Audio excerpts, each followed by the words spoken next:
बिस्मिल्लाहिर्रहमानिर्रहीम। अस्सलामुअलैकुम। नाज़रीन कराम, नई वीडियो में आपको खुश आमदीद कहते हैं। हुकूमत की जानिब से वाज़े कर दिया गया है कि अगर चीफ जस्टिस ने तौहीन अदालत की कार्रवाई की और हुकूमत को घर भेजा तो हुकूमत डट जाएगी, क्योंकि उनके पीछे ताकतवर लोग खड़े हैं। पैगाम भेज दिया गया है चीफ जस्टिस को कि फिर हम आपको ही हटा देंगे। यहाँ तक वाहियात और फजूलियात किस्म की बात की गई है कि जिस तरह से इफ्तिखार चौधरी एक एग्जेक्टिव ऑर्डर से बहाल हुआ था, उसी तरह हम एक एग्जेक्टिव ऑर्डर से चीफ जस्टिस को ख़त्म कर देंगे। इस हद तक ये हुकूमत आइन और कानून के ख़िलाफ़ चली गई है कि ये कुछ भी कर सकते हैं। अब इनसे कुछ भी बाइद नहीं है, लेकिन चीफ जस्टिस को ये नहीं देखना कि उनके ऑर्डर्स पर अमल होगा या नहीं होगा। उनको ये देखना है कि उन्होंने जो ऑर्डर देना है वो आइन और कानून के मुताबिक हो। ऐसे में इमरान खान ने चीफ जस्टिस को अपनी सपोर्ट का यकीन दिलाया और आवाम को एक पैगाम दिया है। पहले वो सुन लें थोड़ा सा, फिर मैं आपको अरश शरीफ के नाम पर एक तकरीब जो हुई थी उसमें जो कुछ हुआ उसमें मेरी अपनी क्या राय है। कुछ तकारीर हुई, इमरान रियाज खान ने बड़ी ज़बरदस्त बातें की, समी इब्राहिम ने ज़बरदस्त बातें की, कुछ हामिद मीर ने मशवरे दिए, एक और सहाफ़ी ने भी अच्छी बात की कि कौन सी 3 चीज़ें हैं जो देखने वाली हैं। मैं उस पर भी बात करता हूँ। बड़ी अहम चीज़ें हैं कि वहाँ पर वो लोग भी हैं जो कातलों के सहूलतकार थे, तो कैसे ये स्टेज शेयर हुआ, सब पर बात करते हैं। लेकिन पहले ये पैगाम बहुत ज़रूरी है कि आप हर बच्चे तक पहुँचा दें, वरना इस मुल्क में आइन ख़त्म होने जा रहा है। जो कुछ अब हुकूमत करने जा रही है, ये ज़रा मुलाहिजा करें। बिस्मिल्लाहिर्रहमानिर्रहीम। मेरे पाकिस्तानियों, हमारा मुल्क एक फैसला कुन तारीख के मोड़ पे खड़ा है। एक माफिया ने हमारे मुल्क के ऊपर कब्जा किया हुआ है, क्योंकि तारीखी महंगाई और अब बेरोजगारी हो रही है पाकिस्तान में। इलेक्शन हारने से ये डर रहे हैं, और क्योंकि ये इलेक्शन की शिकस्त से डर रहे हैं, ये पाकिस्तान का आइन तबाह करने पर तुले हुए हैं, पाकिस्तान के सुप्रीम कोर्ट को तबाह कर रहे हैं। हर किस्म की ये चीफ जस्टिस के ऊपर और जजेस के ऊपर हर किस्म की उनके खिलाफ प्रोपेगेंडा कर रहे हैं। मैं चाहता हूं कि हफ्ते को मगरिब से 1 घंटा पहले आप अपने घरों से बाहर निकलें, अपने महलों में जाएं, या गांव में हैं तो अपने गांव में निकलें, अपने आइन को बचाने के लिए, अपने बच्चों के मुस्तकबिल को बचाने के लिए, अपने सुप्रीम कोर्ट को बचाने के लिए, अपने चीफ जस्टिस के साथ इज़हारे यकजहती दिखाएं। जी नाज़रीन इकराम, इमरान खान ने तो वाज़े कर दिया है, गेम सबको पता है, सबको नज़र आ रही है। हुकूमत और चंद ताकतवर अफराद फैसला कर चुके हैं कि इस मुल्क में कभी कानून की बालादस्ती कायम नहीं करनी, ये मुल्क आइन के मुताबिक नहीं चलना, और वो धमकियां दे रहे हैं। और चीफ जस्टिस की खामोशी भी समझ आती है, वो शदीद तरीन दबाव का शिकार हैं। जिस तरह अदलिया के अंदर दरार डाली गई है, अगर ये दरार ना होती और 7 जजेस जस्टिस मुनीर की बाकियात ना बन जाते तो बड़ा आसान था फुल कोर्ट का बैठना, और इस हुकूमत को वो फुल कोर्ट जो है रगेद के रख देता और इनमें जुर्रत ना होती ऐसे काम करने की।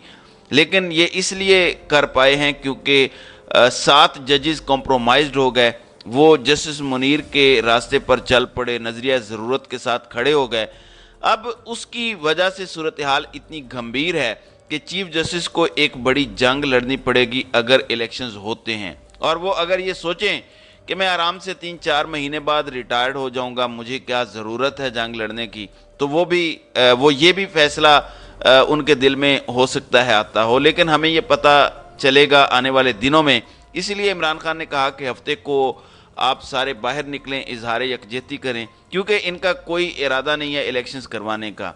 और अब तक जो भी हरकतें इन्होंने की हैं वो सब आइन तोड़ने की जानिब इशारा कर रही हैं कि ये आइन को अप होल्ड करने का कोई इरादा नहीं रखते, बल्कि सुप्रीम कोर्ट को डिफाई करना तो है ही है। ये चीफ जस्टिस को भी रिमूव करने की बात कर रहे हैं बजोरे बाजू, बजोरे ताकत, क्योंकि ताकतवर लोगों के बल बोते पर हम इनको भी इफ्तिखार चौधरी की तरह नज़र बंद करके काजी को फ़ौरन चीफ जस्टिस लगा देंगे। इनके दिमाग में ये सारे खराफाती आइडियाज़ चल रहे हैं। इसलिए इमरान खान ने आवाम को कहा है कि बाहर निकलें और अपनी ताकत दिखाएं। کیونکہ طاقت ہی طاقت سے ڈرتی ہے، خالی بات چیت سے نہیں ڈرتی۔ تو یہ آپ کی ذمہ داری ہے، کیونکہ انتخابات آپ کا حق ہے۔ صورتحال دیکھ لیں، سری لنکا سے زیادہ برے حالات ہیں، وہ دیوالیہ ہو گیا ہے۔ پاکستان کی مہنگائی سری لنکا سے اس وقت زیادہ ہے، سری لنکا دیوالیہ ہو گیا، لیکن ہمارے حالات پچھلے ایک سال میں سری لنکا سے بدتر ہو چکے ہیں۔ ہم نے اپنی امپورٹس اتنی کم کر دی ہیں کہ پاکستان کو جب شارٹیجز کا سامنا کرنا پڑے گا مختلف چیزوں میں، را مٹیریل وغیرہ میں، جو بھی اگلی حکومت آئے گی ظاہر ہے اس کو امپورٹس کھولنا پڑیں گی، تو ہماری امپورٹس جو 7-8 ارب ڈالر پر ایوریج کرتی تھیں، یہ 10 ارب ڈالر پر چلی جائیں گی۔ ہمارا کرنٹ اکاؤنٹ ڈیفیسٹ 20-25 ارب روپے کو کراس کر جائے گا، یعنی پاکستان کو ایک اور ایسی لینڈ مائن، جس کا نام بظاہر لینڈ مائن ہے لیکن نیچے ایٹم بم ڈال دیے گئے ہیں، اب جس کا پاؤں آئے گا ایک ایسا دھماکہ ہوگا کہ کوئی سروائیو نہیں کر سکے گا۔ یہ کام کر رہا ہے اسحاق ڈار، معیشت کو بند کر دیا بالکل، اور یہاں شارٹیج کی وجہ سے بھی مہنگائی کا طوفان آئے گا، وہ بھی ناظرین کرام آپ کو جلدی نظر آئے گا۔ اور جو ابھی بجلی کی لوڈ شیڈنگ ہو رہی ہے گرمیوں میں، آپ کانوں کو ہاتھ لگائیں گے، آپ زرداری کا دور بھول جائیں گے۔ تو یہ ساری چیزیں اس پرسپیکٹیو میں رکھ کر سوچئے گا، اور ہفتے کو آپ نے نکلنا ہے، اپنی عدلیہ کے ساتھ کھڑے ہونا ہے۔ اب آتے ہیں صحافت ڈے کے متعلق، جو عرش شریف کے لیے منایا گیا۔ کل جو تقاریر ہوئیں اس میں گفتگو کے لیے ایسے فنکاروں کو دعوت دی گئی جو خود عرش شریف کی شہادت کا مذاق اڑایا کرتے تھے، اس پر احتجاج بھی ہوا۔ یہ ذرا سنیں کہ کیا بات ہوئی۔ عامر مدین صاحب اور عمران ریاض صاحب سے بھی یہ سوال کرتے ہیں کہ آپ لوگوں نے سٹیج کیوں لوگوں کے ساتھ شیئر کیا جو ارشد شریف کے باہر جانے کے اوپر مذاق کر رہے ہیں، اور یہاں پہ بتایا گیا حکومت کے دور میں ارشد شریف صاحب کے اوپر ایک سال کا مطلب ارشد شریف صاحب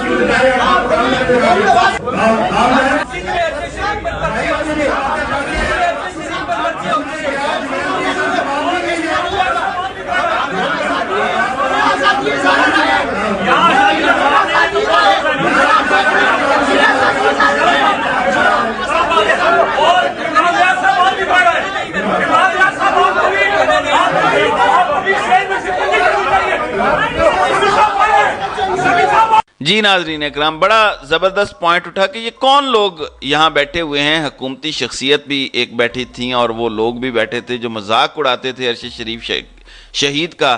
اس احتجاج کے بعد یہ ہوا کہ عمران ریاض بھی باہر گئے، وہاں پر ارشد شریف کے نام کے نعرے بھی لگے، ان کے لیے انصاف مانگنے پر بھی نعرے لگے، وہاں پر احتجاج بھی ہوا۔ اس کے بعد عمران ریاض نے سب کو کنونس کیا کہ دیکھیں ہمیں اپنی آواز بھی اٹھانی چاہیے، ہمیں اس فورم پر بھی ارشد شریف کے انصاف کے لیے اپنی ڈیمانڈز رکھنی چاہیے، ہر فورم پر ہمیں بولنا چاہیے۔ تو پھر سب راضی ہو گئے، جتنے دوست باہر گئے تھے وہ دوبارہ اندر آ کر بیٹھ گئے۔ وہاں پہ جو تقاریر ہوئیں، عمران ریاض خان نے بڑی زبردست چند باتیں کی، اور یہ باتیں بالکل ٹھیک ہیں۔ دیکھیں آج سے تقریباً 9 سال پہلے حامد میر کو گولیاں لگیں تو اس وقت حامد میر غدار تھا، اسی لیے تو گولیاں لگیں۔ اس سے 2 سال پیچھے چلے جائیں تو حسین حقانی غدار تھا، اس کو باقاعدہ غدار ڈکلیئر کیا گیا۔ اس کے بعد مسلسل یہ غدار وہ غدار کی گردان الاپی جاتی رہی۔ عمران ریاض نے اپنی تقریر میں کہا کہ جب تک ہم سب ایک نہیں ہوں گے، باری باری سب کا نمبر آئے گا، سب کو سیم پیج پر ہونا چاہیے۔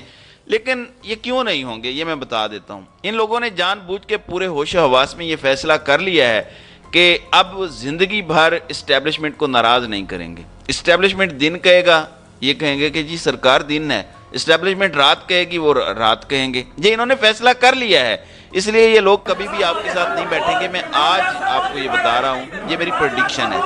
باقی مشورہ بہت اچھا ہے عمران ریاض خان کا کہ سب ایک ہو جائیں تو بہتر ہے۔ دیگر بہت سارے لوگوں نے بھی اس پر اہم گفتگو کی اور اپنے اپنے پوائنٹس دیے، لیکن میرے نزدیک عمران خان نے ایک بڑی اہم بات کہی، اور وہی واحد حل ہے ان سب کا، اور وہ یہ ہے کہ رول آف لا کو قائم کیا جائے، قانون کی بالادستی قائم کر کے ہر طاقتور کو اس کے نیچے لانا ہی ایک واحد حل ہے۔ اگر پاکستان کے اندر رول آف لا قائم نہیں ہوتا تو یہ ملک کبھی بھی ترقی نہیں کر سکتا۔ تو ناظرین اکرام، آپ کی اس ویڈیو کے حوالے سے کیا رائے ہے؟ آپ اپنی رائے کا اظہار کامنٹ سیکشن میں ضرور کیجئے گا۔